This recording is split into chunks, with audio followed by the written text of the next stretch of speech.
JBN, we keep you informed. I am Michelle Jones, and in the news, ex-soldier killed while working on car off Maxfield Avenue. A man said to be a former Jamaica Defense Force soldier was shot and killed on Sunlight Street off Maxfield Avenue in Kingston 13 on Thursday morning. The deceased has been identified as 38-year-old Andre Stewart, who resided in the Zimbabwe section of the community. It is reported that Stewart was doing mechanical work on his vehicle when he was approached by men who shot him multiple times. He later succumbed to his injuries. According to police sources, there is an ongoing gang feud between men from Zimbabwe and the Sunlight Street. Investigations are ongoing. Cabbies protest over alleged police harassment. Scores of taxi operators Thursday morning blocked a section of the Succeed Main Road in northeast Manchester over what they claim is harassment by the police in Cristiano. The operators downed trees and used debris to block the main road in support of their colleague, Jermaine Cunningham, who was captured on video engaging in a tussle with cops after resisting arrest over an alleged traffic breach. In the near 2-minute video, which has gone viral on social media, one of two police officers used a baton to hit Cunningham. Cunningham is accusing the police of physically assaulting him while he was in their custody at the Christiana police station on Wednesday. Yeah, me is a taxi operator, Jermaine Cunningham. Jermaine? I mean, the police have beat yesterday. And then they beat me in front of me bus back. And they handcuffed me and came up a station and handcuffed me up on the bench. The police boxed me at the face. And when me in a station, I'm one of the police MC did up TikTok. The police now say, which one I'll never go viral, so me can't viral. Which one I'll never go viral, and box me down my face and step off.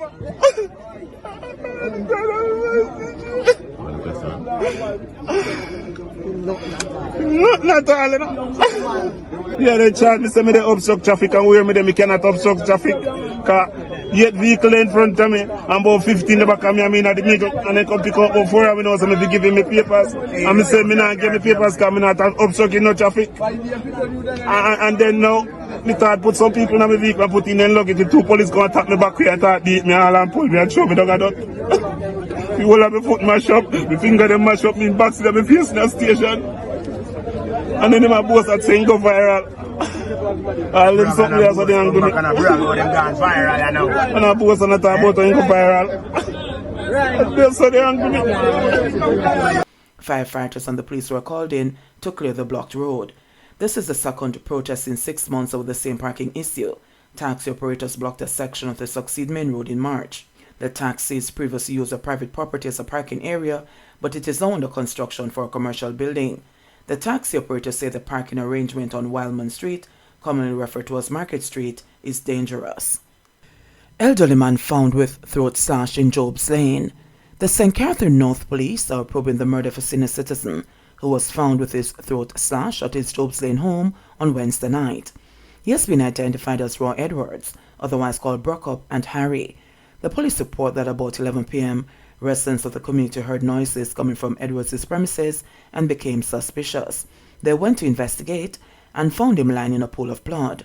The police were called and they observed that Edwards' throat had been slashed. He was taken to hospital where he was pronounced dead.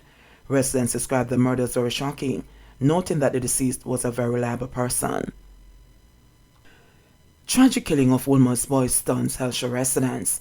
3 loud explosions, followed by the screams of a frantic mother, rocked Eastgate Drive in Hellshire, Portmore, St. Catherine, in the wee hours of Wednesday morning, alerting residents to a tragic incident in which 15-year-old Raheem Shaw was shot by his father, who mistook him for an intruder. Police reported that about 3:15 a.m., the father and the child's mother were sleeping when they heard a grill at the front of the premises being opened. The father, who is the holder of a licensed firearm, proceeded to the front door of the house where it sounded as if someone was attempting to gain entry. He discharged 3 rounds from his 9mm pistol through a glass in the door, which hit the 5th form Woolmer's Boys School student. He was taken to the Spanish Town Hospital, where he was pronounced dead. When me hear the 3 shots, me jump up and look out. Me think that the sounds come from a criminal's weapon. Shortly after that, me hear the mother bawl out and say, "Where you do it then time here?" A female resident recalled.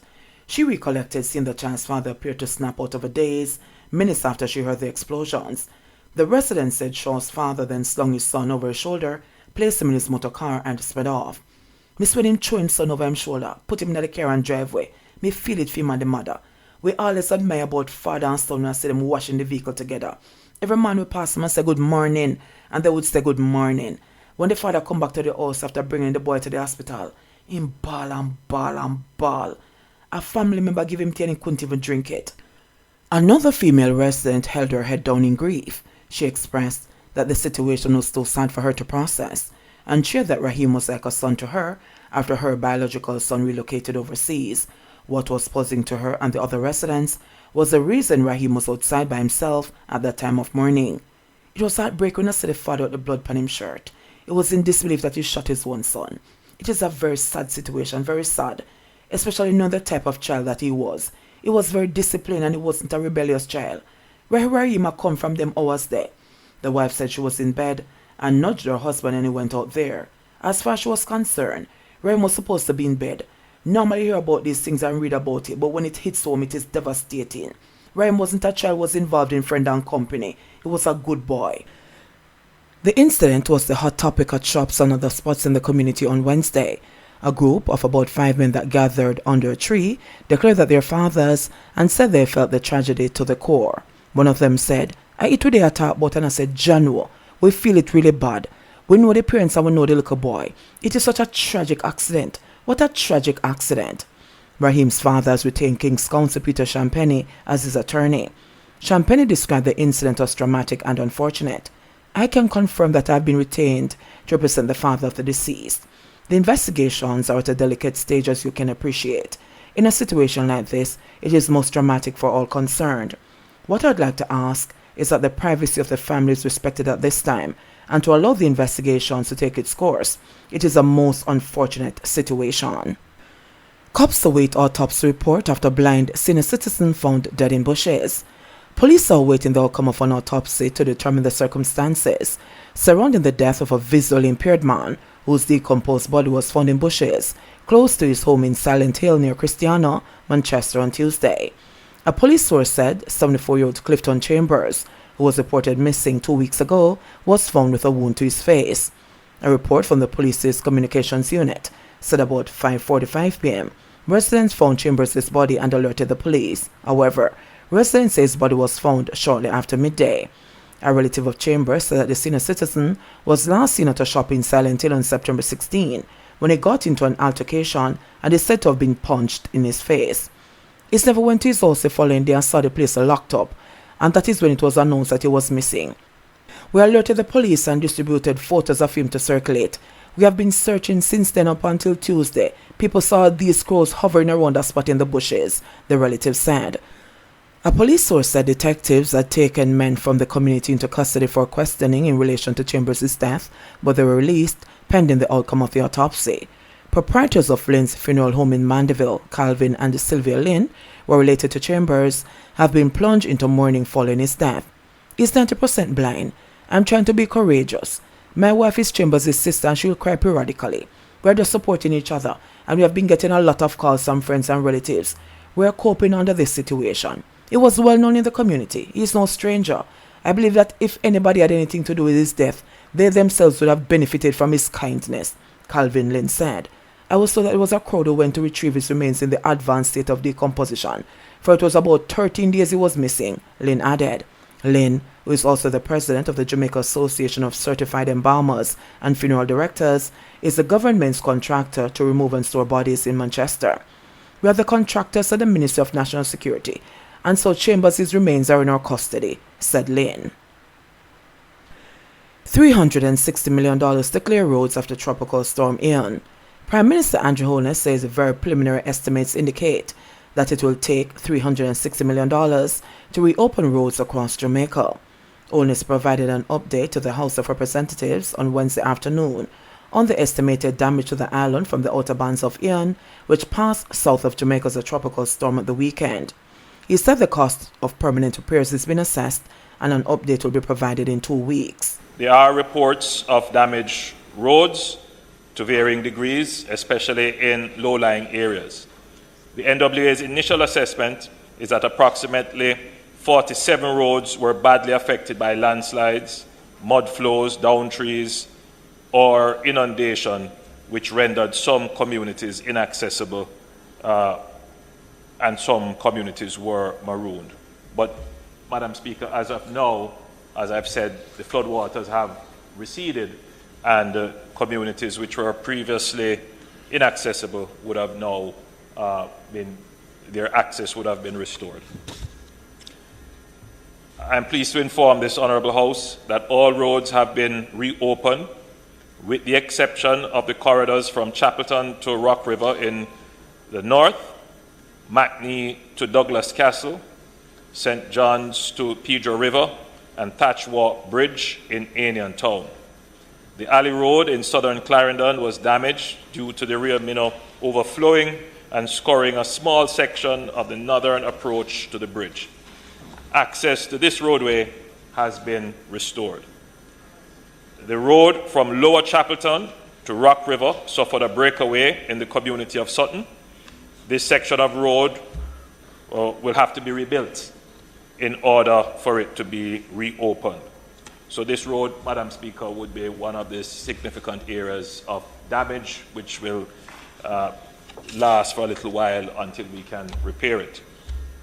Madam Speaker, following directives to the NWA, I'm pleased to report that several other locations within the parish of Clarendon are now accessible, and these include Kemps Hill, Cupius to Colonel's Ridge, Trout Hall, and Denby to Manchester Avenue.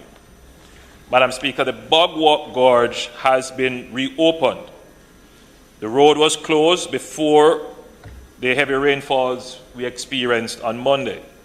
This was done after consultation among our key disaster management agencies, including police, fire, and ODPEM.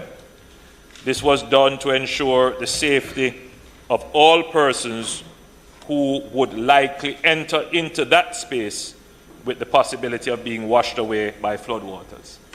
Madam Speaker, there is a significant risk of persons being killed in the gorge under such circumstances. We have had persons being trapped and even killed in the Bogwalk Gorge. And Madam Speaker, by now, members of this House would have seen the video of persons attempting to break the lock at the gate at Dam Head. What the public has not seen is that the locks were actually removed and the gate opened. Persons were successful in removing the lock, and therefore persons entered that space notwithstanding the public warning that was given and the physical barrier that was placed at the location. This kind of behavior is reprehensible and should not be tolerated.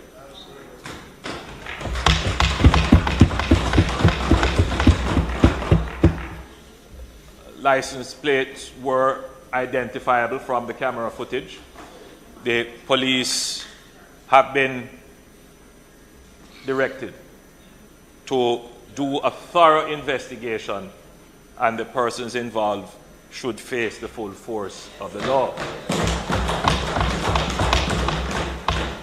Madam Speaker, we have gone through great lengths to ensure the safety of every Jamaican who uses our roads, especially under adverse weather conditions. Madam Speaker, we cannot and we will not condone this kind of behavior. It not only places the lawbreaker at risk, but every other citizen who would traverse that area would now be at risk. Madam Speaker, I know that there have been reports in the press regarding how persons in the area would access their homes when the gorge is closed. And while we understand residents wishing to be home or to leave, there are circumstances when it would be deadly to do so. And, Madam Speaker, I go further. When we close the gates, it is because we have assessed that it is dangerous to move. So it is for their safety. Madam Speaker, before we constructed the gates, consultations were held with members of the communities along the gorge. It was understood that the locations where the gates were finally erected were the most suitable locations. As it relates to the gate at Damhead, the understanding was that no motor vehicle would go beyond the gate if it is closed. But if for whatever reasons residents would have gotten to that point, they would use a road that is behind the gorge to access their homes. This road is not accessible to motor vehicles, but only to pedestrians. The gates are there for everyone's safety. It is not about locking out or locking in anyone. It is for the protection of every Jamaican who happens to use that road. Madam Speaker, the NWA's first step in response to the impact of all the flood rain events was to achieve clearance of affected corridors. And as I have reported, we have achieved that.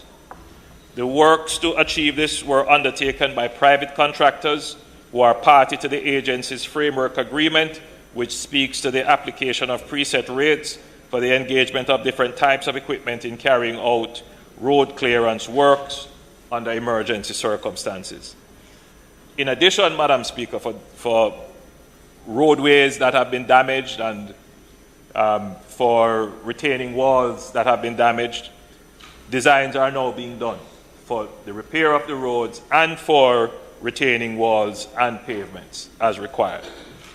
Madam Speaker, the NWA is continuing with the cleaning and clearing of roads across the country. Not only would we be responsible for the roads that have been scoured and the retaining walls that have been destroyed, but there is significant debris that is on some roads, which make them not impassable, but difficult to drive on. So sand and gravel sometimes would have accumulated, trees would have fallen, and Madam Speaker, the truth is a significant volume of waste, municipal waste, plastic bottles and all kinds of waste have accumulated on some of our roads. So the NWA is doing that cleaning and clearing, but the NWA is also cleaning drains in the aftermath. We have to do this, Madam Speaker, because sometimes when we have heavy rains, the heavy rains clean the drains. But there are other occasions, particularly where you have silt traps and other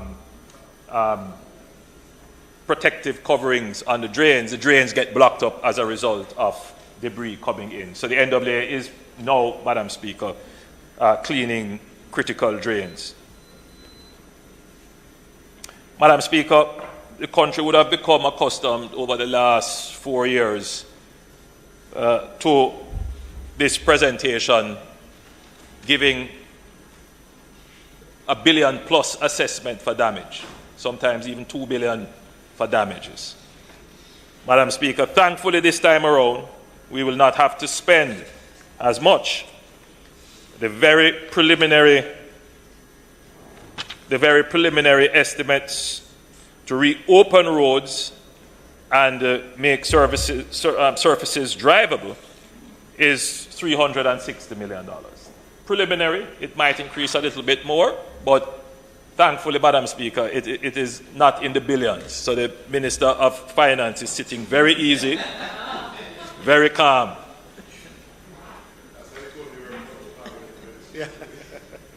The cost of permanent repairs are being assessed, and over the next 2 weeks, I will update Parliament as to what those would be. Certainly for the repair of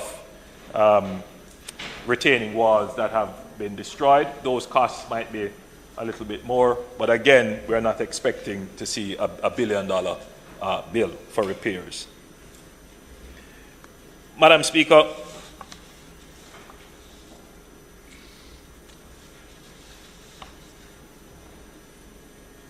the costs that I've just outlined here, we're not expecting that there will be any significant new budget allocations for the repairs. So the NWA would have to look in its budget to see how these repairs can be addressed. In sports news, Talawahs into CPL final, courtesy of Shamar Brooks. Shamar Brooks produced a masterful unbeaten century to help Jamaica Talawahs book a spot in the Caribbean Premier League CPL final, following a 37-run victory over Guyana Amazon Warriors in Qualifier 2 at the Providence Stadium in Guyana on Wednesday night. The Bajans scored 109 not out from 52 balls, his first T20 century, to guide Talawahs to 226-4-4, the highest total in this year's CPL. The Warriors, chasing a victory target of 227, replied with 189-8. Brooks hammered 7 fours and 8 sixes in his unbeaten 109. The right-hander was involved in 3 good partnerships to bat the Warriors out of the game. He first added 55 runs at the third wicket with captain Rovman Powell, who scored 37 from 23 balls, then 52 with Raymond Reefer, who hit a runner ball 22, followed by an unbeaten 103 with Pakistan all-rounder Ahmad Wasim from the final 5 overs. Wasim was left unbeaten on 41 from 51 balls with 4 fours and 3 sixes. West Indies fast bowling all-rounder Romario Shepherd was the best bowler for the Warriors with 2 for 43 from his 4 overs. The Warriors got a good start early in the chase with 62 runs in the power play. However, they lost 3 wickets in the process, thereby handing the Talawahs an advantage going forward. The Talawahs will now face Barbados Royals in the final on Friday. The teams will be looking to secure their 3rd CPL title. In football news, Mona stay perfect. St. Catherine and Start secure 6-0 victories.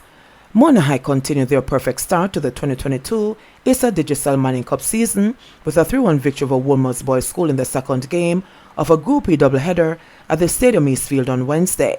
The Craig Butler-led team registered its 5th consecutive win to assume sole leadership of Group E with maximum 15 points. Mona started brightly and after just 6 minutes, the skillful Zane Pinnock fired them into the lead from just outside the box. Romarion Thomas doubled the advantage on the stroke of halftime before Daniel Mitchell put the game to bed with an 81st minute penalty. Woolmer's got a consolation goal courtesy of substitute Caton Dill in the 85th minute. The Jerome Wade coach Woolmer's boys, which were losing their first game of the season in 5 matches, remained firmly in second place with 12 points, 5 clear third place Hydel High, which battled to a draw with Camperdown High in the first game of the Stadium East doubleheader. Kayani Jackson scored for Hydel in the 6th minute, and Jardel Williams replied for Camperdown in the 84th minute. Kingston High secured their first win of the season with a 2-1 win over Papine High in the bottom of group clash. Kingston High with 3 points leapfrogged Papine High on 1 point. Over in Group B, Jamaica College turned in their most accomplished display, rushing aside the visiting St. Jago High 4-0 for their 3rd win from 4 games. The boys from Holdorp Road earned 10 points atop the group courtesy of goal difference. St. Catherine High kept pace with a 6-0 victory at Cedar Grove Academy and were also on 10 points. Over in Group D, St. Andrew Technical High School Starts destroyed Tarrant High 6-0 at Tarrant Football Field to move to 13 points, a 6-point lead. Jonathan Grant surged into second place with 7 points, following a 2-1 win over Norman Manley, which slipped to 3rd on 6 points. JBN, we keep you informed. Please remember to subscribe, like, share, leave us a comment and click the notification bell to receive our daily news items.